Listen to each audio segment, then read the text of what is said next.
Welcome to Buckets. My name's Matt Moore. I'm the senior NBA writer for the Action Network. This is a very special episode. It's your 2024-25 NBA win totals draft. I asked the fellas at Buckets in our little Slack group, I said, hey, I want some different ideas for what we can do for win totals because everybody wanted to talk about them. And so a big, very much highly regarded, very amped, and often suggested idea was a draft. And we've done these before, but we're going to change it a little bit this year. And there's a very stiff competition for who is going to be able to get into this group. So I want to welcome the three individuals who I've decided to let into this, as I thought they would be the best to participate in this function. That is Brian Fonseca. You can join him on Twitter at Brian Fonseca NY. He writes about the NBA and action combat sports at Action Network, as well as does work at the New York Post. You can find him on YouTube as well. You can catch also Jim Turvey in the Action Network at Turvey Bets. Covers the WNBA as well as the NBA. He's part of the Future Jays, which you'll catch every single Monday here on Buckets. And we've got Michael Fiddle. I just call him Fiddle. He is Fiddle Picks. Is it Fiddles or Fiddle? Fiddle's Picks. Fiddle Picks was I taken. I reached out to them, and they have never responded or posted since 2016. Did you really? It's Fiddle Picks. Here's how today's show is going to work. Oh, download the Action Network app. It's awesome. You get all sorts of picks. Get the pro subscription. You want to get Brandon's hot read before it moves. It's already moved. I bet it, as soon as he told me, it's already moved. You want to get that. You want to get Sean Kerner's picks. The second that Kerner puts anything out, everything moves. You're going to want to do that for all of our experts. Get the pro subscription on the app. Check out youtube.com/The Action Network, where you can find this podcast, all of our episodes, WNBA Buckets, Green Dot Daily, all sorts of great stuff. We have so much content coming for you on NBA. We're going to do Buckets Live. You're going to want to check this out. So go to youtube.com/The Action Network. Hit the like and subscribe button. Okay, here's how this works. We're not picking all 30 teams because there's 4 of us, and that's impossible. So what we're going to do is each of us is going to get 6 selections. That's 24 teams, which means that 6 teams will be left out, which to me is about the right amount for the number of win totals that you should really just be no one should be like all 30. There should be at least 6 that you're like, nah, I'm good. Even at the last round, we're going to have some real I don't know, which is good. The difference is you don't get one right for if you're right or wrong on this for the over or the under. You get a point for every win. If you take the over and they're 10 wins over, you get a point for each of those. If you take the over and they go 10 wins under, you get a -1 for each of those. We're capping it at 10 because the last time I did this, Brandon Anderson had 2 teams that went 35 wins over and absolutely annihilated all of us, and it wasn't competitive. So that jackass rule is gone. So instead, we're going to do a max of 10 on either side. So 10 right is a +10, 10 wrong is a -10, +6 is +6, etc. That's how we're going to do this. We're going to do a snake draft and go through it. We have established the order by I asked ChatGPT to go ahead and give me a random order, and it took the order I gave it and just reversed it. Thanks. That's Sounds cool. random. Good job randomizing it, ChatGPT. And we'll get started here in a minute. Does anybody have any questions or comments before we get started?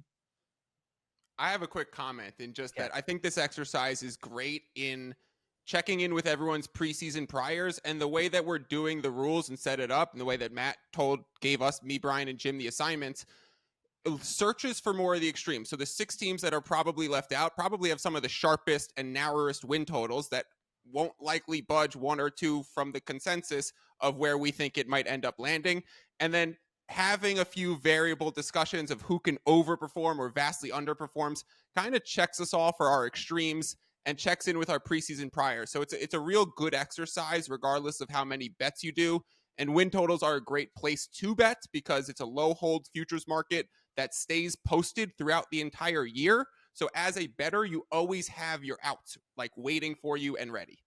You don't only have your outs, but if you're like me and you were in on the Pacers at 36 last year and they got off to a really hot start, you were able to then get in on them again at 39 and then get them on them again at 43.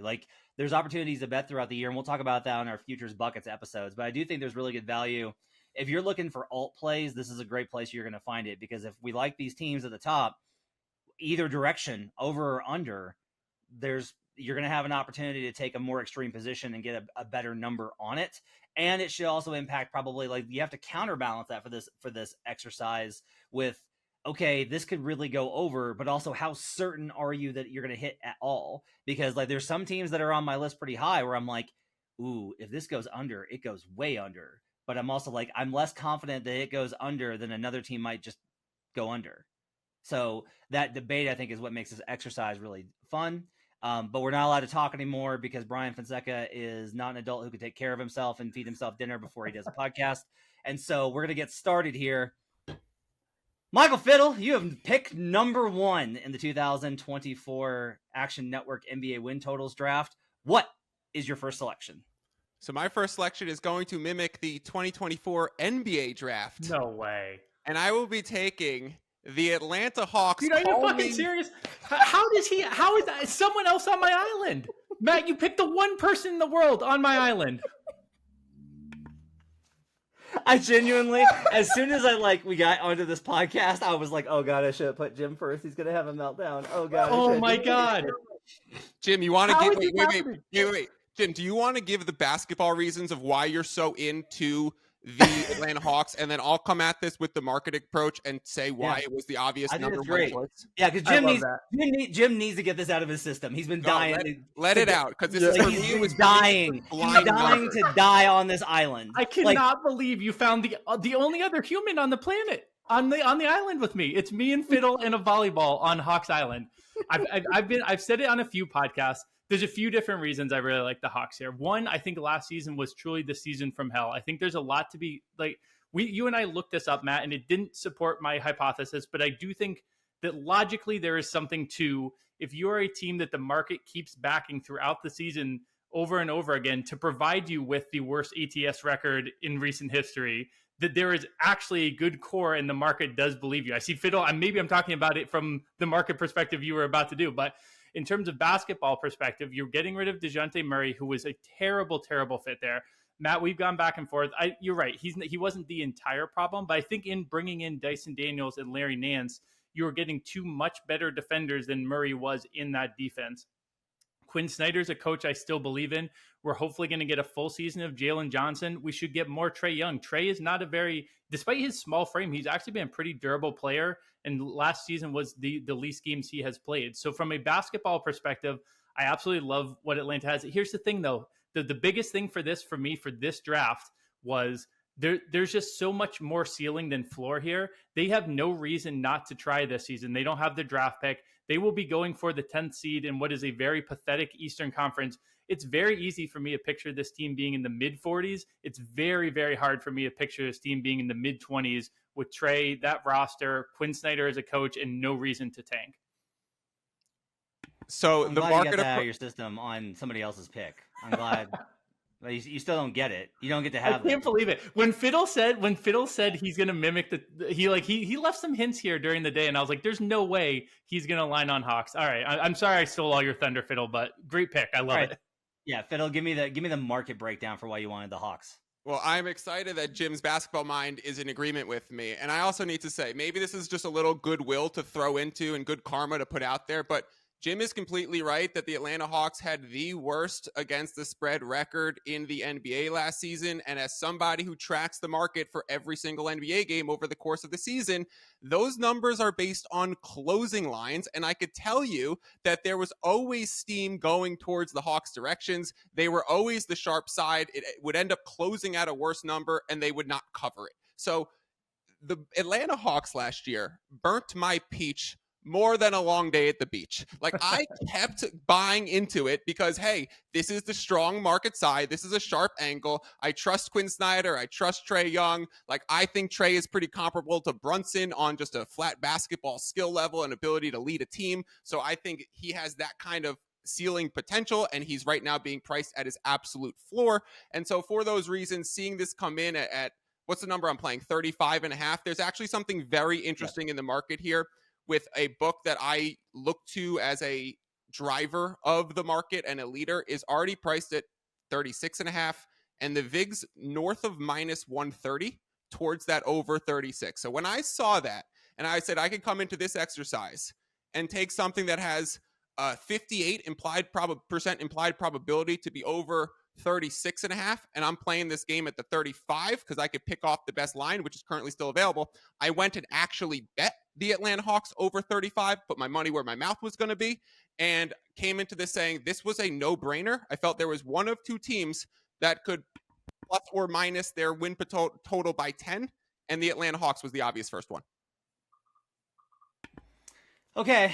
I think it's really good analysis. I think it's really good stuff here. I think it's like a smart play from all angles. And based on what they said, boo. This team is going to burn you like they burned so many people. Jim alluded to it. I did pull the numbers. So I looked up teams with a win total north of 35 because I do think that this is indicative, right? Like, are you not supposed to be one of the worst teams in the league? Okay, win total north of 35. If you had an ATS percentage of 45% or worse, that's actually not that bad. Like, that's not that bad. That's not even the bottom 4 level that the Hawks got to. If you had a ATS win percentage 45% or worse the season before, and your win total is 35 plus, 18-12 to the under. So even if you want to say that's not that strong, it definitely does not suggest the idea that there's a bounce back performance coming. When when you sent me that, I looked at the extremes too, because I was wondering like if almost the other end of the spectrum was going to clutter it up a little bit, but the 5 worst ATS teams did not really improve the season after. It did not, unfortunately, fit my prediction that I had put to it. Okay, so he gets first pick. I'm very sorry, Jim. Don't worry, there'll be plenty of time for you to die. Everyone knows that you're on Hawks Island. I'm glad. I'm glad. Okay. Brian Fonseca, your first pick. With the second pick in the win total draft, the courtside cartel selects the Charlotte Hornets over 29.5 wins. Wow. Okay. All right. I was going to go with another team, but 29.5 is just too low. There's a world where, and I talked about this a little bit in Coach of the Year, so people can go listen to that. I don't want to take too much time here, but I legitimately think there's a world where this team gets 35 wins, where this team could make the play-in. Last year, the Hawks made the play-in. They had 36 wins. I would probably flirt with the 40-win total, but I'm not going to go that far. It's kind of health dependent, and also I think Charles Lee is going to get much more out of this roster than Steve Clifford did. I'm not like the biggest LaMelo Ball fan, but if he's healthy for a full season, I think this is a better than 29 win team. I think Brandon Miller is legitimately good, and he's probably somebody who we should look at in terms of, I mean, not most improved, because I don't think anybody picked that high should win most improved second year, but I do think there's a jump here to be had. And then underrated role players on this roster, like I think Josh Green will give you something. Mark Williams, if he's healthy, because that's already a problem right now in training camp or whatever the case may be. Cody Martin, we got to mention Miles Bridges as well. Nick Richards, like I think there's legitimate players on this roster, and I would look at like Charles Lee as somebody who came from, the Celtics. He was on Joe Mazzulla's staff. They won a title. He was on Mike Budenholzer's staff. They won a title. He was also with him with the Hawks, I believe. I think that the Hornets could actually be fighting for that 10 seed for much of the season. And this division is not, I mean, this division is the Hawks division. So we're keeping it here in the Southeast, but like everyone is going to beat on the Wizards. I don't know what direction the Heat are going to be. Maybe they come up in this episode. They don't, I don't know. And then with the Orlando Magic, I worry now, as somebody who really likes the Orlando Magic in general, I worry, like, are we getting a little too high on them as their total is like 48.5? Like I worry about that a little bit. So I think this is a division where you have those 16 games against, the Hawks, the Wizards, the Heat, the Magic, where I think the Hornets can do pretty well. They've played the Heat in particularly tough over the last few years. And yeah, I think this is a better team than 29.5. I think last year was just bad injury luck among other things. I really like the vibe of the Hornets. Charles Lee seems very impressive to me. The starting 5 is all NBA caliber players. Brian, quick question. Have you looked at their roster past the top 5? Yeah, Okay. I have. Okay, because it's like it gets dark very quickly. It's like Trey Mann, Grant Williams, Seth Curry, Tajon Salon, who might be good, Josh Green. Like it gets dark very quickly. I mean, I don't think there's a world where that's not that dark. Okay. You know, like there's a world where that's not that dark. Like Cody Martin you can do a lot worse with like your 11th man or whatever he is at this point, right? Grant Williams, I don't know. I also don't think this is an organization that should be incentivized, and this is how I look at this too. Like they could tank, but I don't think they should. Right. Like how many times are you going to just be in the top whatever in the draft or whatever the case may be? Yeah, LaMelo Ball 18-7 by the way in the preseason opener. Fiddle, really quick. You got a point? Yeah, I like the Hornets, and I have bet them in directions like Charles Lee 50-1 coach of the year, LaMelo 50-1 most threes, LaMelo 7-1 over 7 rebounds per game. Like I like those escalated odds, but I think they have like lottery protected type picks or top 10 protected type picks, where for that reason playing into a win total is not a bet I made. And even on this list, like there's a chance that Brian gets toasted going -10 with his first pick, because if it doesn't start hot, they are incentivized to go the other way with their draft position. So counter on that, I think would have to be that one, they're going to look to trade some pieces for future draft positioning, and they might just win anyway. And then two, I think the other component of that is probably that I think the new ownership is really tired of the organization being a joke. And that I think is I'm hopeful for their team. That was just something I wanted to point out, that they do have some protections on the back end of their picks. We are chasing steam here on both the first picks. Hawks are 1.3 up from open, and the Hornets are 1.6 up from open average in the market. But Brian's getting a very good number at 29.5 that still exists in the market. All right, Jim, I'm sorry that you don't get to take the Atlanta Hawks. I'm very sorry. I know how much you wanted Hawks Island. But who are you taking with your first pick? It's okay. I'm going to do something much, much funnier. And this is for the entire Slack. My first pick is going to be the Knicks under 54.5. Yes! Oh! Yes! This was on my board. Yep. So I have this team projected at 48 wins. And like there is a part of this that I just like this under. It's one of my favorite, like directionally. But I also think when we look at the, picture the 10 win, we have this 10 win cap either way. Do we think the Knicks are a 64 win team? That seems absolutely batshit. A 44 win team? Yeah, I could totally see that. So this really plays off of that 10-10 thing. Now, the fear is Tibbs, right? Tibbs will drag, a collection of corpses to the mid 40s in terms of total wins. But I think that Tibbs's floor raising is not the same as Tibbs's ceiling raising. And this number has gotten to the point where it's implying Tibbs's regular season ceiling is going to be at a really extreme level. This team was very, very banged up by the end of the season last year. Jalen Brunson keeps defying the odds and very well may continue to defy the odds all season, but he is a small framed point guard who got banged up last season. They traded for a lot of top end talent this offseason. Whether or not, Mikal Bridges is truly top tier talent is another discussion, but they kind of, used some of that incredible depth that has actually been really beneficial to them in the last couple seasons. They turned it into star talent, which I think helps the ceiling of this team in the long run, especially in the postseason. But I think for the regular season, it does bring into question, when those injuries start to pile up a little bit during the ugly months of the season.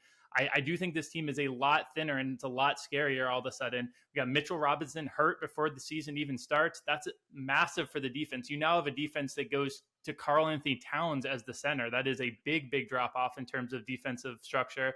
And Mitchell Robinson, we talk about all the time, that the impact he had on the offense of getting what is a kind of pedestrian half-court offense, just chance after chance, was really, really important. Cat doesn't do that to nearly the extent that Mitchell Robinson does. So let this forever be proof that my Knicks fandom does not come in the way of my betting, because that is my favorite pick on the board. It was my number 2 overall behind the Hawks, so I had to go with it. I mean, I love it. I've hit the Knicks under. I hit it again after the Towns trade. It's going up is, I think, the wrong move. It's crazy. Too much on this. There doesn't seem to be a lot of reason to kind of look at their season last year and their performance and go, that's all sustainable and they'll get better. There just doesn't seem to be a lot of reason for that. I don't think that the Knicks have to be terrible. And like, if you wind up with, look at the number here at what you're looking at for 54.5. Like, If they win 50 games, you're getting 5. You're getting 5 there. Like, that's great. 4 rather. So like, that's a really good bet. I think that's a really good selection there. I made my list. I'm up next. And I have all these rules and I have all these trends. And one of the number one trends is like, you do not want to take overs on teams with a win total of 49.5 or higher. You just don't want to do it. It's not advisable. They're not good. My first selection is the Dallas Mavericks over 49.5. Ooh, off my board. That was the other bet that I made today from this exercise. I have the Dallas Mavericks projected for 55.5 wins. So I have them projected for 6 over this win total. It's very simple here. I don't think I was critical of their playoff run, and I should have been. It was a fluke. It was a fluky run. There was nothing real about that run. There was nothing real about it. It was Miami Heat 2022 or 23. Like, that's all it was. Like, there was nothing real about it. They were a team that added 2 Charlotte Hornets and got great at defense. Really? Agree to disagree. But Luka Doncic and Derek Lively, when they played together last season, in the games they played together, they played at a 53 win pace, 35-17. That's how good that team was when they were together. All they got to do is get those guys. They don't even have to be both healthy. Just be healthy at the same time for enough games. They added the weapons that they needed. Klay Thompson might be washed, even if he just lifts the offensive side. This offense should be way better than it was last season. When you have Luka and as good as he is, and Kyrie as good as he is, and you add Klay Thompson, this should project somewhere along the lines of a top 5 offense. If the top 5 offense improves, and even if the defensive fundamentals slip a little bit, if they're not as gritty and grimy as they were with Derrick Jones, they added better players. They added Quentin Grimes, they had Najee Marshall, and they had Klay Thompson. Those are better players than the guys that they lost in Tim Hardaway Jr. and Derrick Jones Jr. and Josh Green. They're better now. They are a better team now. And with a better defensive effort that they know is going to win them games, the momentum off of that, Luke is going to be a top 3 in MVP. I see no reason not to go ahead and take a shot here, because I do think the upside is enormous for this Dallas Mavericks team. I will take them over at 49.5. Okay. My next pick, because we're doing snake draft. The other thing you should not do is you shouldn't take the bottom and bet under, because it's a really low number. So my next pick is the Portland Trail Blazers under 22.5. I'm running out of picks here. Welcome to the draft, Brian. Should have traded some of your later picks for other ones. The Blazers are not being subtle. Shaedon Sharp's already got an injury. This is a lame duck season for what is soon to be Hall of Famer Chauncey Billups. It's a lame duck season. Red flags all over. You just don't want. Never bet an over on a team with a coach that's a lame duck, because the organization's making it clear what they think about the situation. So this is the last year of the rebuild. They'll pick up another top 5 pick in next year's draft, and then they'll hire a new coach and they'll go in that direction. That's very clearly what they're going to do. They're not being subtle about this. The people I've talked to, I've been like, hey, so do the Blazers want to win? And the answer, no, they do not. I would not be surprised if Anthony Simons gets traded. I would not be surprised if Robert Williams gets traded. I would not be surprised if Chris Baker's favorite Denny Avdia gets traded. I would not be surprised if they do whatever is necessary in order to get a new face of the franchise. They thought they were getting the face of the franchise in Scoot Henderson. And unless Scoot were to just even if he did have a transformational year, he could have a transformational year, and then they could still be yeah, but we could have Cooper Flagg and Scoot. So with this draft, with where this franchise is at, I have them projected in the teens. I'm going to take the Blazers under 22.5. Any objections? My second pick is still on the board. I think that team is going to be absolute dog shit. So I agree with you. All right, under 22.5 for me on the Portland Trail Blazers. Jim, going back the other way. What do you got? All right. I think I played it relatively safe with my first pick. I think I'm going to try and shoot the moon a little bit here. This is a team that definitely could go to the 10 under with one little ankle twist here. I am going to go Warriors over 43.5. So I love the offseason they had. They sent out Klay, who, Klay is Klay, and he's still, has his value here and there. But bringing in DeAnthony Melton, Buddy Hield, who I think is 85% of on the court Klay at this point, and slow-mo Kyle Anderson. I really love that depth they have. And they quietly, the 2 timeline gets mocked to infinity, which it like really should. But some of their younger pieces actually started to look pretty good last year. Trace Jackson Davis, Brandon Podziemski. They have some really quality depth here. Now, a lot of this does hinge on Steph. If Steph gets hurt and he's coming off an Olympic summer, then you know what? I lost this bet. But I went for something. They won 46 games last year. This number is 2.5 lower with, I think, a better roster. Now, the rest of the West is a little bit better as well, but they only got 55 games from Draymond. I think, the case can be made at this part in his career. You're probably not going to get 82 games, but if you get 70 games from Draymond, if Steph is able to give you 70 again, plus with what is around them right now, I don't see any reason why they can't reach a 50-win total. And this, we're playing the high side of a Warriors team that does have a floor to it, but I have them projected much higher in the mid to high 40s. I really like this Warriors team, so I'm going to be on them for my second pick. I just feel like the floor is very delicate here. It is. Like if things go sideways, I think that's kind of the problem is if the floor is that delicate, if the floor drops out for a month, that's going to impact your bet here in terms of the ceiling, right? Like you could be tracking for the ceiling and then it's like, whoops. I get it. I'm on the other end of this. Brandon's with you. We'll see how it tracks throughout the course of the season. Could be a fascinating one, I think, with the Golden State Warriors because it's like the roster got better, but also so old, just old. And also, like I think that I guess they're like gonna start Looney. Is that like a thing? Like they talk about, like there's been talk about them needing a center. I don't know what the rotation is gonna look like. It's very weird. Also, everyone in the Bay hates Kerr, so that's fun. Everyone in America too after the Olympics. That's true. So is America. Brian, Boston. Yeah, and it makes sense. I mean, it's not like they won gold. Oh wait, they did. Brian, your next pick. I'm gonna potentially be mistaken here and follow one of your rules in terms of, this is dangerous, but taking a team with a high win total, but over 47.5 wins for the Cleveland Cavaliers. Okay. I almost took this team in the first round, but I wanted to take a little bit more of a risk. I guess lower risk actually, because the Charlotte Hornets win total was lower. Cleveland Cavaliers over 47.5. New coach Kenny Atkinson, who I'm a big fan of, 48 win team last year. So we're basically talking about the same territory. I think, and I wrote about this after they hired him, I think Evan Mobley is going to have a legitimately better season from 3 to the point where we have to actually respect him as a shooter because he's going to take more of them. Like Kenny Atkinson did this with Brook Lopez. He got there and Brook Lopez all of a sudden became a shooter. He was still scoring on the inside at that point, but he started taking three-pointers in that 2016-2017 season, as did Al Horford when Kenny Atkinson was an assistant on the Atlanta Hawks staff with Mike Budenholzer before he ended up becoming the head coach of the Nets. Every year he was a head coach with the Nets, they were top 5 in three-point attempts. The Cavaliers last year were 8th, 7th in makes, 15th in percentage. I think that we're going to get more three-point volume from this team. I think Donovan Mitchell, because Kenny Atkinson runs a friendly pace and space, high-octane offensive system that is guard-friendly. If you remember, D'Angelo Russell, Spencer Dinwiddie, Karis LeVert were all having career levels of production with those Brooklyn Nets teams. I think that Donovan Mitchell could be in line for his best season yet. I think Evan Mobley will be. Jared Allen, I mean, this is the person who believed in him from the jump. Kenny Atkinson absolutely loves Jared Allen, loves Karis LeVert too. Karis LeVert's still on this roster. And I think this team is going to play quicker than they have.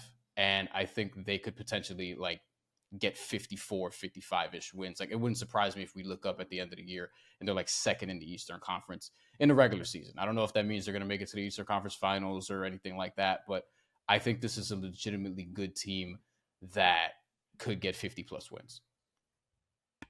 Yeah, I love the upset here. Go ahead, Jim. No, I would say they were in my top tier as well, and for a lot of the same reasoning of it's just such a nice high floor pick as well.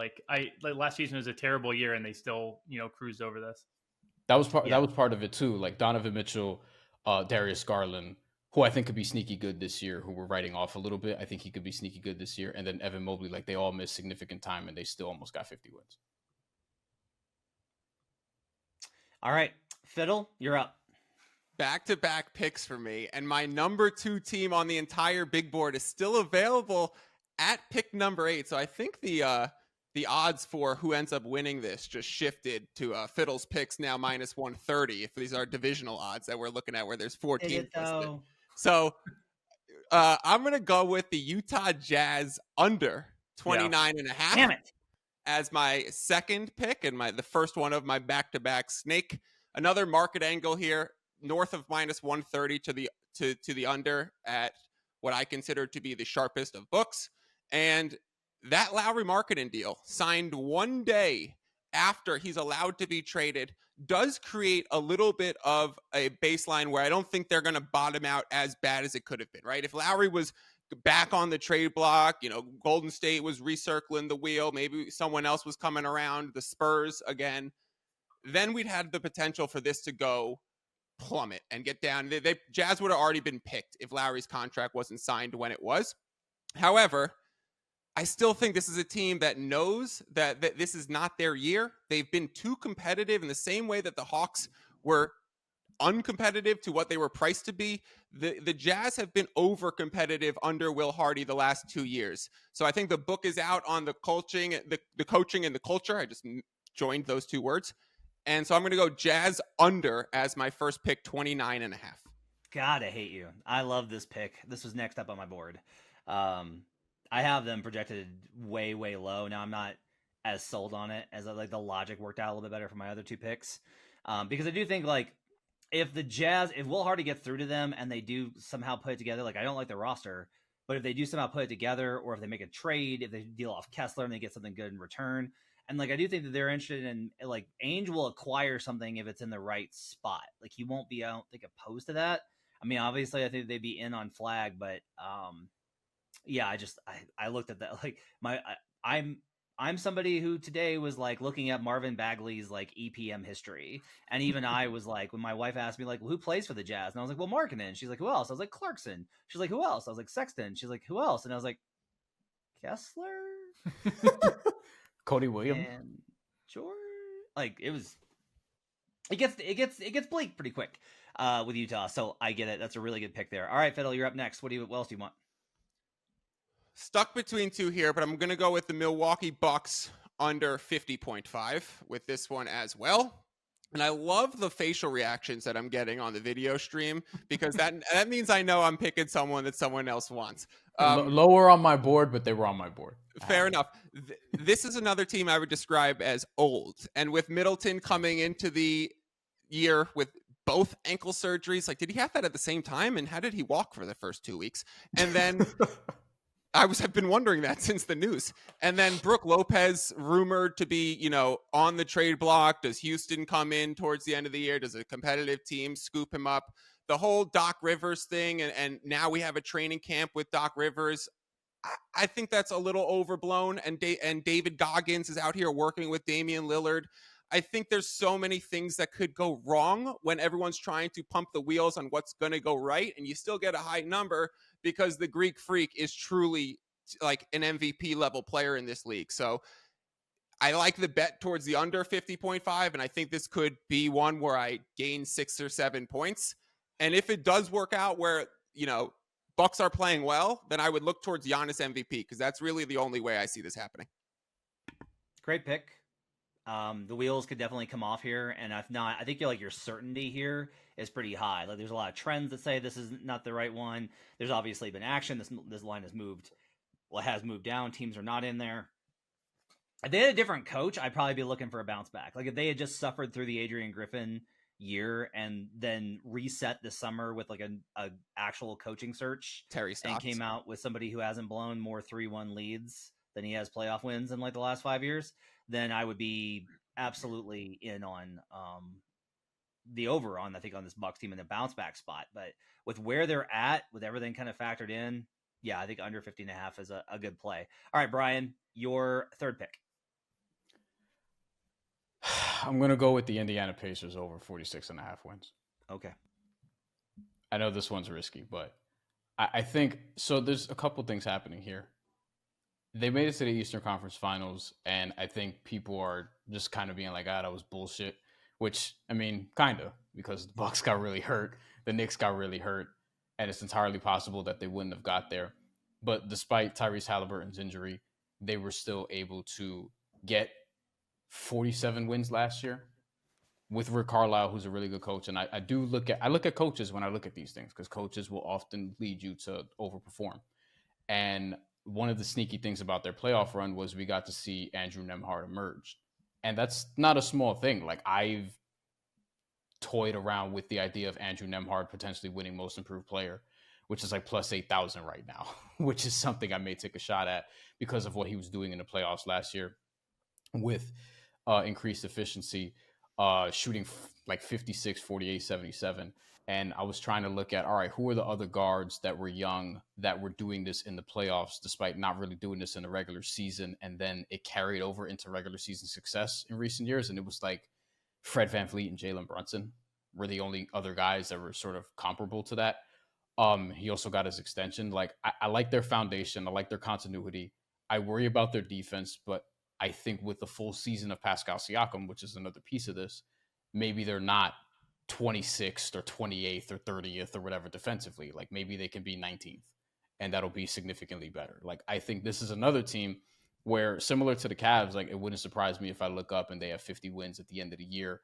And I think in the regular season, if Tyrese Halliburton's healthy, which is a big part of this, they're going to have one of the best offenses in the league again.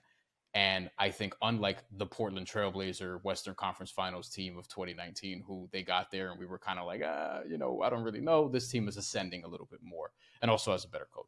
So I think the Pacers are a team, because if teams like the Knicks are going to fall under, we think, then I do think this makes room for like the Pacers to sort of come up in the standings. So I think the Pacers can get over this and potentially get a top 4 seed in the East. What's like the absolute ceiling? What's the point where you would be like, I do not see them winning that many games? Is 55 out of the question? Is that too ridiculous? I think it's reasonable. Like, I think everything goes right. 55. It's a lot, right? That's 2 years of it's huge a ceiling, like literal ceiling. Like, I wouldn't say that, but like, basically, I think them and the Cavs can get to 50. Okay. All right. Jim, your third pick. All right. Got a couple options here of, high floor teams, but come on, who are we kidding here? I don't know how this is the ceiling team. If we kicked around in the Slack for a few times, like what should the ceiling be? Should we have a bone or like a punishment if you're off? This team was the number 2 team in my rankings when there was no bonus on the downside, because I think the upside of this team is so insanely high. Matt, you know where I'm going with this. San Antonio Spurs, Victor Wembanyama, we're doing it. The books have baked in a huge jump from this team already. However, if things go right for this team, now I will say Devin Vassell getting injured before the season has even started, not the best starting sign. But I think that Wembanyama is at the level that he's going to, if he is healthy, the worst case is this 35 wins. And if the rest of the team coalesces even a little bit, they're in the mid 40s pretty handily. We just had your excellent top 100 with you and Brandon. Brandon had Wembanyama 5th. That sounds insane. It's higher than I would have him this second, but I also think there's a very good chance we end the season and he is the 5th best player in the NBA, and it makes total sense. And he has arrived, and I'm betting the ceiling of this team in many different ways. Yes, is there risk that if they, if Wemby tweaks an ankle, they bubble wrap him, they say, hey, let's go get one more top 10 pick to run alongside Wemby. But there's also a very good chance that they just arrive with Pop and Wemby and Chris Paul, and they are in the mid 40s, and they get me the full 10 points here. So don't play scared here. There's 4 people. I gotta go for that ceiling. Fiddle's making himself 130. I gotta make some money moves here to get back in the running. I just think you're a year early. I think it's like everyone. I understand the excitement. I just think you're a year early. I think that Wembanyama being individually spectacular does not translate to wins, and they need a lot more, and they need a lot more cohesion. And I think that Chris helps that. Barnes, I'm a little bit more like, I don't know how this is going to go. Like, Barnes made that one. I don't know. And if that's your other veteran, it's a little bit worrisome. Now, the other side of this might be just be like, hey, what if Stephon Castle's awesome too? And that might just like boost this up pretty high. I'm high on Sohan. I like a lot of their players. It's getting them to know how to win. Like, they're still a young team that's going to rely on Chris trying to teach them how to win. And I I can't get there. It was down the stretch during those funky days when results are strange, but they were like around 500 after they kind of unleashed Wemby down the stretch. They beat the Nuggets in that game where the Nuggets had all the incentive to win. I just think that ceiling wise, there is so much to love here that I can't help but let them get past the third round. So I'm grabbing them. I honestly, one of the problems that I have is I don't have as many unders as I would like, given the historical trends that unders hit more often than overs pretty consistently across the various splits that I have. So like, I'm always like trying to find those opportunities and I just cannot find one. So I'm back once again, taking a high win total, but I don't feel bad about it because with my next pick, I am going to take the Boston Celtics over 58.5. I don't care. What's the ceiling there, Matt? What do you think? I think you can give yourself a 57 real quick. I'll check. Oh yeah. So I will definitely take the over 57.5. Okay. I have them, and this was Pythagorean, and my projections had them as winning fewer games last season than they should have. That last month of the season in March, do you remember when they lost to the Hawks twice in a week?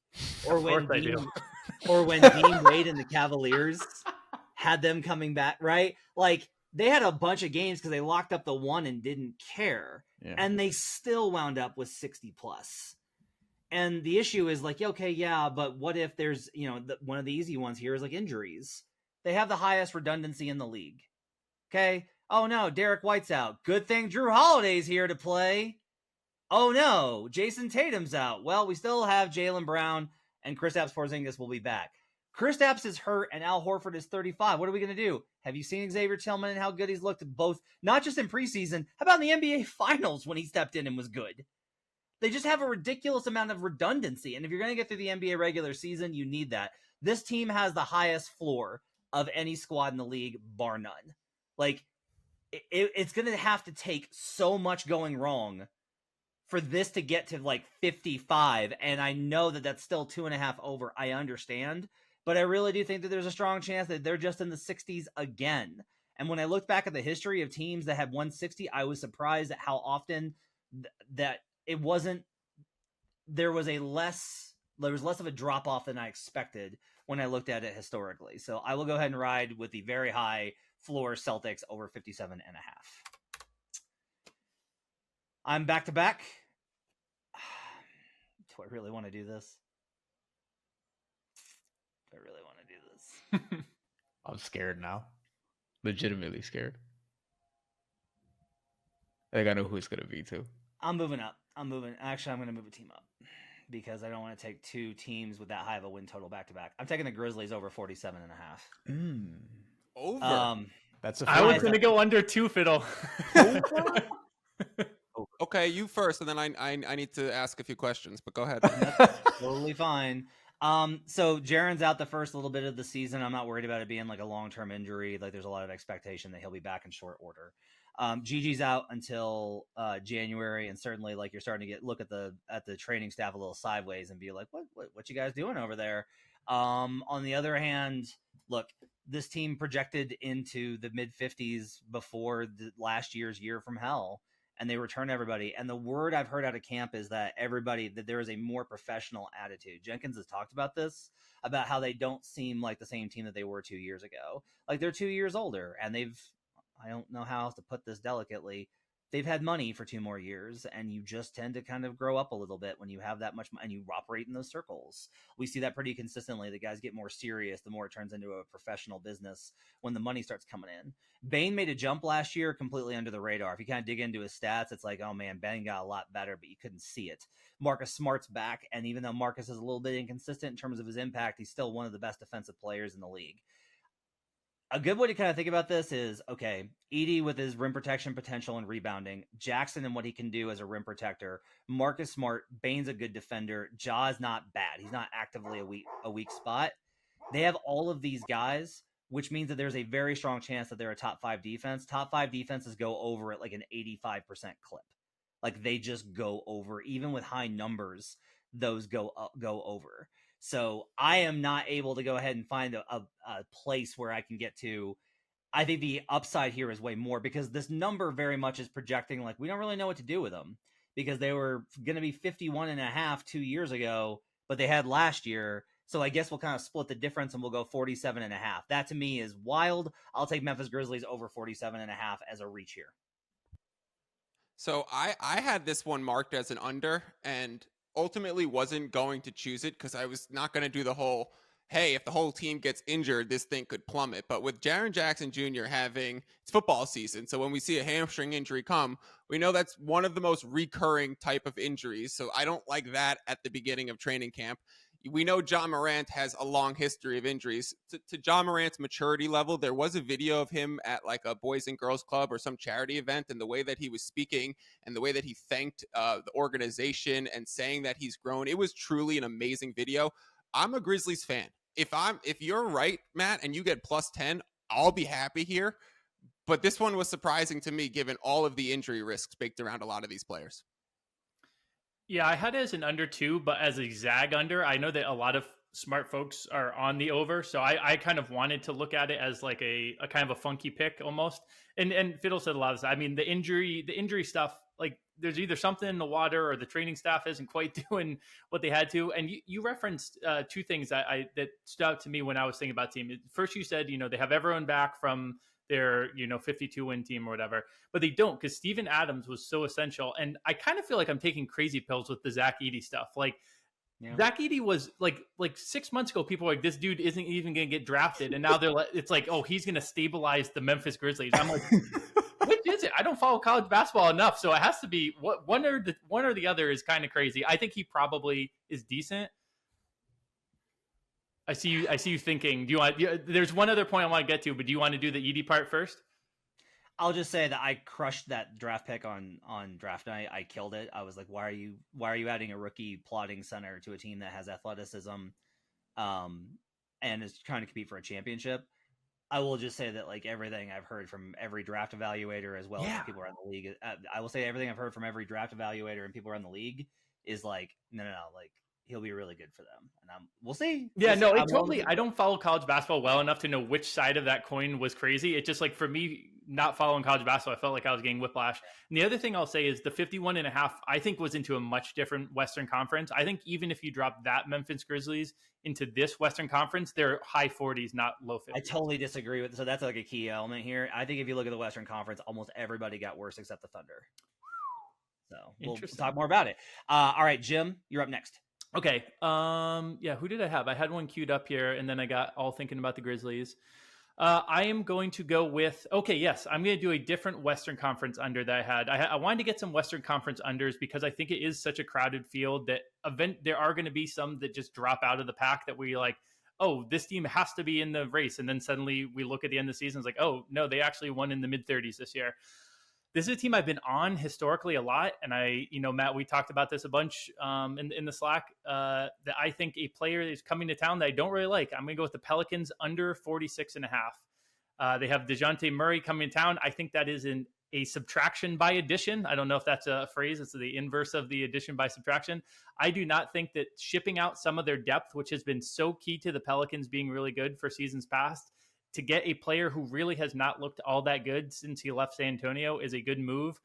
Trey Murphy is already hurt. I think Trey Murphy is secretly one of their most important players. That wing depth that's been so big to them. They traded some away, and now I think maybe their best wing piece is out. Their center position is a massive, massive question mark right now. I think teams are going to absolutely maul them on the glass unless they figure that out. Then you have the whole Brandon Ingram thing. Is he asking for a trade? Is he going to be there? Is he going to be fully engaged? I think there are many, many routes to this team being in the mid-30s. I don't think there's a ton of routes to them being in the mid-50s. I want to play the downside of a funky Pelican season that, we've just kind of penciled them in for 40-something wins. They had 49 last year. They actually had an awesome year. But I think this could be the year that things come back to earth a little bit, and you want to be on the downside of the Pelicans. I'm staying away from the Pels. I will say this. We're doing best bets next week. We're going to have best bets with all of our guys, including the guys on this show. We're just going to do like long best bet episodes of all the stuff that they've got on preseason. Jim and I are going to do a side bet on Hawks versus Pelicans. So we'll figure out what we're going to do, but we're going to do that for Hawks versus Pelicans. The Murray special. Yeah, I actually, when I wrote up the Hawks win total preview, the entire thing was, do you think that DeJounte Murray was the only problem? That's a lot of this. Like, oh, the Hawks are gonna be good now because DeJounte Murray's gone. The Pelicans are gonna be bad now because DeJounte. I'm like, DeJounte Murray was a good player, and then he went to Atlanta and he sucked. Like so many players that go to Atlanta. Anyway, we gotta keep moving. All right, I don't mind the pick because I do think there's a lot of. Here's the thing though, is like we can go back and forth on the DeJounte thing and fit, and what if they trade Brandon Ingram and then like. You have outs because Zion Williamson may just get hurt and miss 50 games, and then you're good. So, a lot of ways, a lot of outs for you. All right, Brian, you're up next with pick 4. For someone who gets called a hater, I'm taking a 4th over here. So this is going to be okay. 4 for 4 on the over for the courtside cartel today. Hang on. I just want to take a second. Hang on. Okay. So Bucks is already off the board, so that one would have been number 1. Celtics is off the board. That wouldn't have been 1, but I would have taken number 2. Like I was gonna take Celtics on there. I think they were gonna win 60 games this year. Okay, all right, fair enough. Anyway, go ahead. Over 25.5 wins the Detroit Pistons. You son of a bitch. I thought this team was actually gonna go off the board earlier. Now it has to be a big jump, which historically this is hard to do because they were in the teens last year, firmly in the teens. And I think this team is just better than 25.5 wins. And also, if you look at the bottom, like the bottom of the Eastern Conference, there's a world where I'm wrong on Charlotte and they're just, 21-61 again. And that happens. I think Detroit right now is better than the Nets and they're better than the Wizards. So that helps. And I think they're better than the Bulls. I think the Bulls are going to be bad this year. So I like Detroit to potentially get this over. They made the Tobias Harris signing, which, I probably feel as indifferent about that as you could feel about Tobias Harris, and everybody kind of feels indifferent about Tobias Harris. But I don't think it's going to hurt them, right? I think getting in a veteran who's going to give you a normally quiet 18 a game every night is going to be helpful to someone like Cade Cunningham, who, by the way, is in year 4 now. And we should probably, like, if Cade Cunningham is going to be special, quote unquote, then we're probably going to see some wins at some point, I would think. New coaching hire, I think that's going to be beneficial for them because, last year, I don't think that team was as bad as they actually should have been. Or I may have said that wrong. I think they were worse than they should have been because Monty Williams was just cashing a check. Like, by all accounts. Quite a check. He was just collecting a check. He was just collecting a check and was not like, I don't even know what the Pistons were doing last year. I think this is going to be a refocused team, a young team that's going to be getting wins that they shouldn't be getting at some points in this year. And I like a lot of the players on their roster. I still am optimistic about Jaden Ivey. We'll see what happens with Asar Thompson, but he showed some things last year that I think could carry over into some development. A lot of people seem to be high on Jalen Duren. We'll see where that goes this season. And they have some interesting veteran pieces like Malik Beasley, Tim Hardaway Jr., Simone Fontecchio, none of whom are awesome, but all of whom I think could help, a team full of young dudes. So I like their balance. They kind of reminds me of the early Markinson, Sean Marks, Kenny Atkinson Nets teams that usually, they played hard and they kind of backed themselves into wins. Like they got 28 wins in that 17-18 season and probably should have had more if they knew how to close games. I think this could be a similar team to that. Watch the preseason game. They looked organized. I was very encouraged by that. Cade Cunningham made a layup. I was very encouraged by that. The other thing I would say is the staff and the players have been really blown away by Paul Reed. And I know that's like a small thing because it's like, come on, man, they got Duren and Stewart. Like we're just right back here with all these bigs. But one, it affords them some trade flexibility, and two, just like if Reed's like a really good big off the bench that they can generate some points with Ivy with, like if they can just get some pick and roll mechanisms that are stable, that helps them. The reason everyone knows I'm super high on the Pistons. They were one of my strongest plays for the over. They're my biggest bet on the over. But the difference here is just like every time I go through the numbers and I'm like, what's a really good season for them? I'm still like 30, maybe like 32. Like I can't get into play-in range where I think a lot of people want to bet them. And so for me, it's like a very strong, like a high probability it goes over, but I don't like the ceiling as much. I would have taken them probably next. I think it's a really good pick. All right, Fiddle, you're up next. I'm going to keep with the coaching momentum here because I think that Pistons plug was a big shout out to JB Bickerstaff, but I'm going to reverse order my picks because I have the snake out of respect for LeBron James and take the Lakers over right now because I love the buzz with JJ Redick.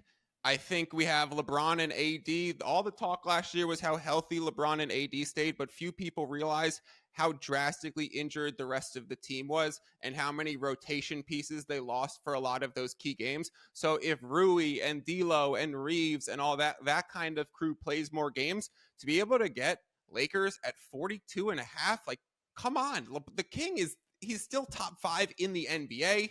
He is going to be the best player on the court most nights. He still has his best counterpunch to him in Anthony Davis. That's LeBron's best teammate of his career. So this is crazy to me. I love the coaching situation. I love the buzz around the camp. Lakers over was an absolute no-brainer, 42.5. I'm glad that you took it so I didn't have to, is what I will say on that one, because like every projection that I have is like, oh yeah, they're going way over. No, they're going to be really good. But it's just, Brandon's on their under. I think it was one of his best bets on our podcast. Like I have him at 47. I can't deny that the Davis and LeBron thing for them playing so many games last season is like, that has to be a red flag. But I also, for this exercise, what if everyone's wrong and injuries are very hard to predict? And what if no, like LeBron wants to play out the rest of his career. Like he wants to put in strong seasons and he does play 65 games and Davis does keep it together and play 65 games and they play mostly together. When Rui, LeBron and AD played together last season, they had a 50-win pace. And are they in the rumors for Zach LaVine or Jeremy Grant at the deadline for then another boost for the second half of the season? That's what I'm saying. They're always a team that's going to be buy, which is like kind of one of the dirty little secrets of like the mid-season team does not look like they're the beginning of the season team. Both in, for some of these plucky, fun young teams, they don't always have all those guys. And for some of those, big galactic evil superstar teams, they usually get better throughout the season. Okay. What's your second pick, Phil? I'm going to fade coaching here, and I'm going to go with the Toronto Raptors under, and I believe there's a 30.5 out there, so I'll double check, but 29.5 or 30.5, I would take either of them towards the under. I understand this opened at like 31.5 and has been one in the market that's taken steam. I'm happy to be holding one of those tickets myself, but look at the signs from Media Day with Jakob Poeltl being like, we don't want to win. Look what they did this offseason where they gave Emmanuel Quickley the most questionable contract, I think, of the offseason, giving him like $140 million over 4 years or something crazy. They're relying on Scotty Barnes to be the number 1A and ace for this team and give him a lot of playmaking roles. That wasn't there last year at the start of the season with Siakam and OG and that crew early in the season, even Gary Trent. So I feel like the floor is just completely gone with this team. I think Barnes is being asked to play a completely new role for him. I don't trust the Quickly and RJ Barrett combinations or Ochai Agbaji.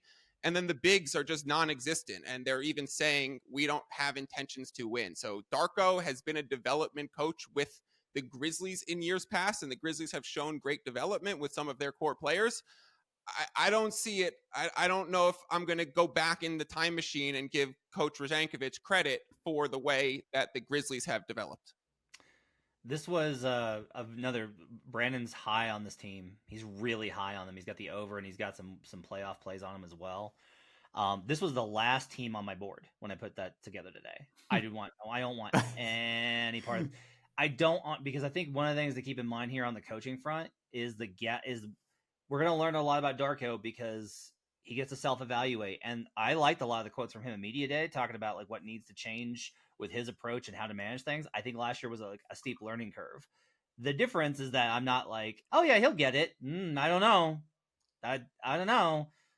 So yeah, I will go ahead and happily let you have this one. I don't think it's a bad play on the under. It's one of those teams that's like, I like it because this is one of those teams like I will say this, Fiddle tooting his own horn here is a little much, but I will say getting the Jazz and the Raptors at around 30 is perfect because it's like, hey, so like they're not bad enough to be awful, but also if they're bad, you're going to get like a plus 10 on the win. On the ripcord, yeah. Because if they're bad, they're going to be wretched. So this and the Jazz pick were really smart. Okay. So we cycle back to Brian. Pick 5. Speaking of dormant and all those different things, this is dangerous territory, but I legitimately think this team could win like 13, 14 games, and I wouldn't be surprised. The Washington Wizards under 20.5 points. I like 20.5 wins. 20.5 wins. We had multiple teams in the teens last year. Like, why did the Wizards get 20.5? I mean, like, Jordan Poole, okay. Bilal Coulibaly, who I like, but Jordan Poole, Kyle Kuzma. Slipping that one, Jordan Poole. Okay. Like, listen. By the way, I like Kyle Kuzma, and I think teams should be trying to trade for him. I could give you like a list of 5, 6, 7, 8 teams that should probably be trying to trade for him, and it might be too little. And because of that, I think the Wizards should be trying to trade him this year, and they'll get worse when they do that. Jonas Valanciunas is just here for the vibes. Like he got paid. He's going to start. He'll be a mentor, and he'll probably be gone in February to a team that desperately needs a center. There's a world where maybe he goes to Memphis, which would be sort of funny if that were to happen again. And Alex Sarr, like I thought he could have been the first pick, but I've since somewhat cooled on him just because like there's some worrisome things about. It can be like just draft talk bullshit, but his motor and does he sort of run from challenges or does he embrace them and things like that? And it's like, this is not the culture for you if that's going to be a question mark. So I think this team is just bad. Like Malcolm Brogdon is already hurt. So like speaking of teams not being subtle, like the Portland Trailblazers, the Washington Wizards, I think, if they get 21 wins, like I would be stunned beyond belief. I like Corey Kispert. Shout out to you. You should also be on a better team where your shooting could actually be valuable. Okay, so when I was doing this Wizards thing, I have like a really short win total preview that's going to go up on Action this week. And it was literally starting off with like, this isn't going to be long. They want to suck and they're going to suck. Like they're not being subtle about this. The reason, if you're wondering why this number is here, is honestly, I think it's an early season thing. Because I will say, if you like line up the Nets and the Wizards, Jazz, and you just go like, how many of these guys are NBA players? And I always qualify NBA players as, are they going to be in the league in 3 years? All right. Poole's contract is bad, and guys like that can oftentimes be like, where did that guy go? But the odds are very likely that Jordan's going to be in the league in 3 years. Agreed. Kuzma's going to be in the league in 3 years. I like Coulibaly. He's looked really good in preseason. He's going to be in the league in 3 years. Kispert's going to be in the league in 3 years. JV's, he might be heading towards retirement, but if he wants to play, he's probably still in the league in 3 years.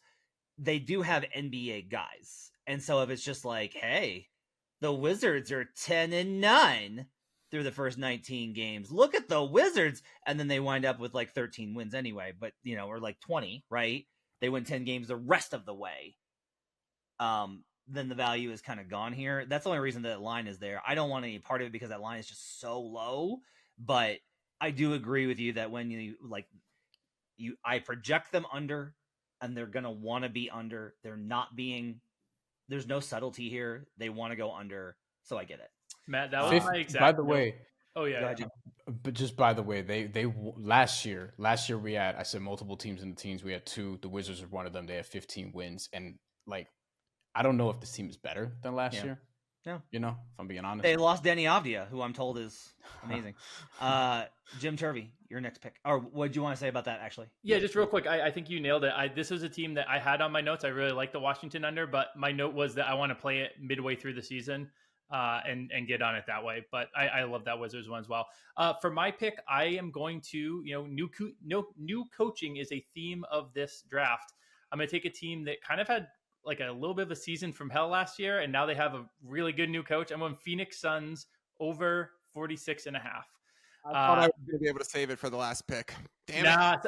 I was kicking around a few teams. There's an island team I haven't taken, but I think that this team is the offseason moves they brought in to stabilize what was a very thin roster that got punished for being a thin roster last year while also being a 51-win Pythagorean team last year, by the way. Now, the schedule broke very kindly for them. It was really easy when they were dealing with injuries, and then they had a tough schedule when they were back fully healthy. But when they were back fully healthy and they were playing a tough schedule, they beat everyone down the stretch. I remember this because I had a bet on the Suns to be in the play-in, and they somehow snuck out of it despite the hardest remaining schedule over the last few weeks. So this team, there is always the possibility of a Bradley Beal extended time missing. Kevin Durant at this age, there's always that possibility. But with Mike Budenholzer in town, I think that the coaching is going to be a step up from last season.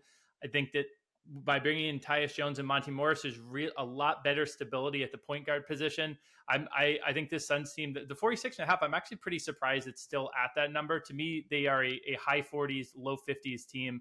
I don't think they're going to get to the mid 50s. You know, that is a possible range, but I think it's a really safe directionally over for the Suns here. Yeah, I don't mind it. I think that's there's a lot of upside there with a pretty high floor. Yeah. Right. So it's like, you know, and this may be one where it either wins you the draft because they win 53 games, or it just like solidifies you because they win 48. It's hard to see a situation where, unless they have really terrible injury luck, and I'll just say this, like, you know, if you're a Suns fan, you're like last year, and it's like, well, this is the problem, is I've looked at the data. You don't just, it's not that you bounce back. You don't go, if you have really terrible injury luck, you don't have really great injury luck the next season. If you have really great injury luck, you're not a wreck the next season. It's not how it goes. Like the regression thing, it's regression to the mean. You're usually not as bad, but also the over-under trends are not significant either way on it. There's not like a guiding post, at least in the last 13 seasons I've looked at for injury data. I don't mind this pick at all. This is tough. All right, first off, I'm going to take the Denver Nuggets, and I'm going to take them under. There's a 51.5 still in the market, so I'm going to grab the under on the 51.5 on the Nuggets. Look, lost KCP, that's a starter. They're replacing him with a bench player in his third season who they believe is going to be a good shooter, but I'm still kind of like, we'll see. The depth is not good. They have 9 guys that are playable, and that's it. They need to get minutes off for these guys. They just need to. They played a lot of Jokic in particular has played a ton of basketball. He has played the most games, tied with Jason Tatum, since 2019. And then you have the Olympic play on top of it, and all the international stuff he's played in on top of that, and the playoff games, all of this. It's just a lot. Jamal Murray obviously looked horrible this summer after a rough playoff series. A lot of belief that Jamal's going to be back to like normal Jamal, but guess what? Normal Jamal hasn't been good enough. He hasn't taken a step forward. MPJ is bigger, and that I think is a positive sign. I think Peyton Watson takes a step forward this season. I think Julian Strawther looks pretty good. If there's injuries, it gets bad. If Jamal Murray gets hurt, the point guard rotation is legitimately going to be Russell Westbrook starts, and then like Christian Brown's the backup point guard because they don't want to play Jalen Pickett. It's bad. If Jokic has to take a night off, it's Dario Saric in the small ball lineup or DeAndre Jordan. Those are their only 2 real options. It's just, there's just a real low point here. Michael Malone has taken this team over in every season, but he's also been there 10 full years. And there's a lot of concern about keeping the message fresh. I have not seen anything in the early season to suggest that there's a plan to overhaul the offense. All of this to me gives me value on the Nuggets to go under at 51.5. I'll take the under there for my first pick. I thought you were going to go higher with this one. I thought you were going to take this like with your maybe second, third round pick or something along those lines. Yeah, I just think the problem is Yoke. Yeah. Is like Yoke doesn't get hurt, and there is a very real argument to be had that if you surround Jokic with a B quality, C quality roster, that he's good for 50 wins. Like that's a very real, I think, argument. Okay. So that's 1. And then 2, this one's really tough for me.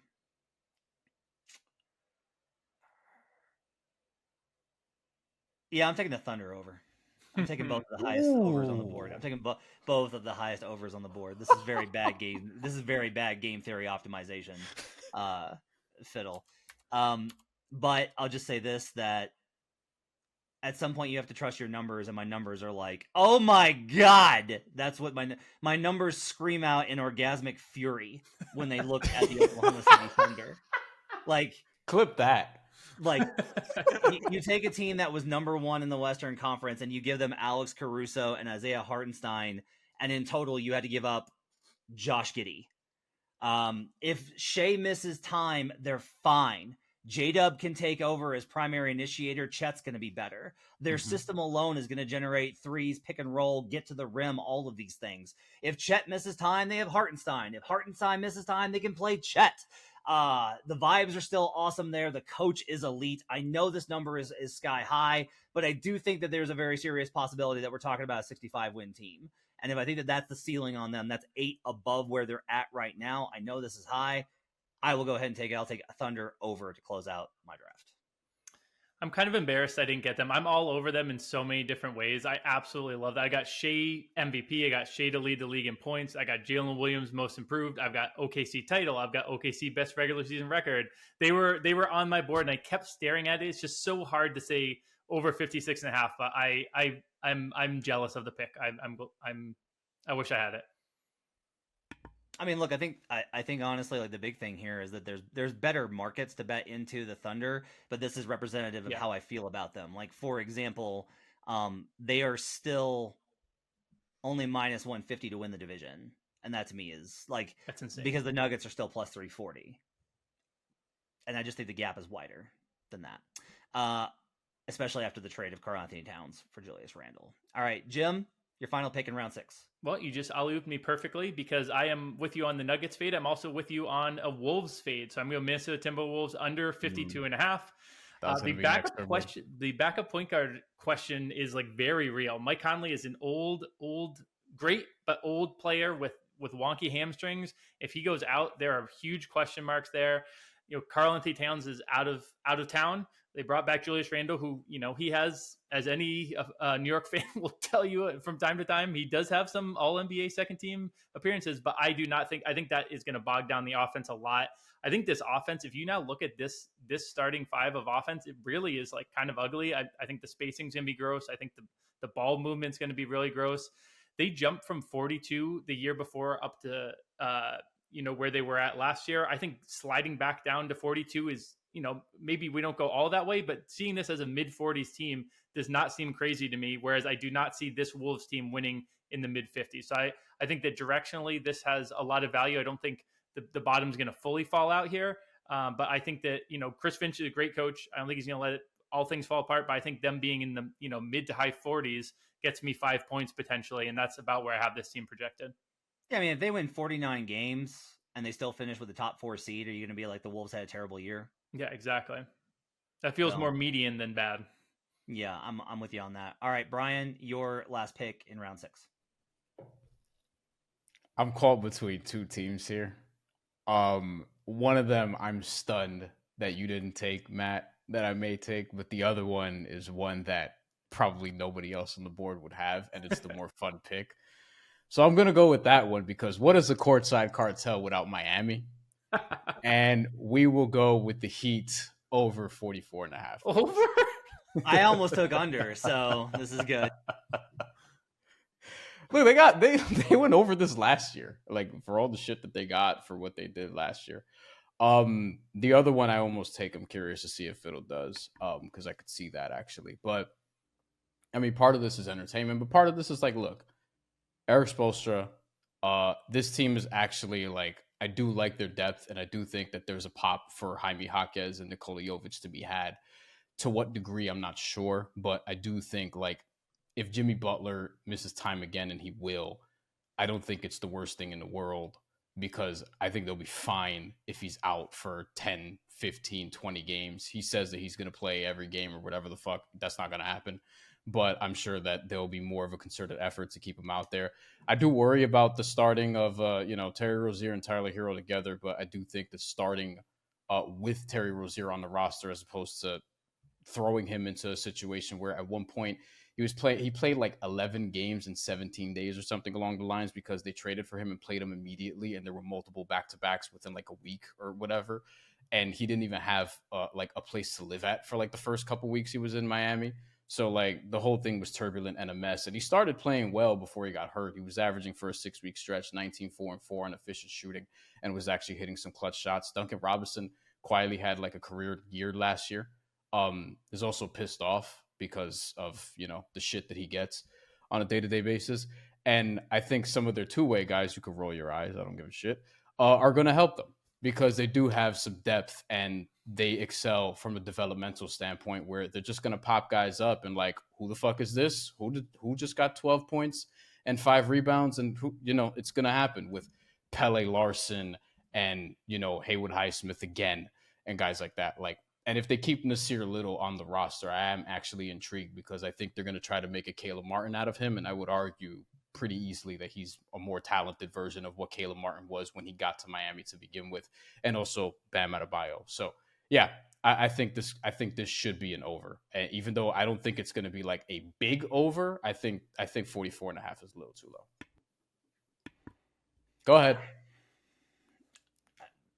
Hey, I know I'm the only one who thinks this up here. No, look, it's fine. It's fine. I'm with you, Brian. Really? Okay. Yeah. It's fine. We'll I'm save not. it. Support my case, Fiddle. I mean, Please. No. We'll save it for when we're not an hour and 16 minutes into the pod. but I do think I have the world's best take of why heat culture exists. So Okay.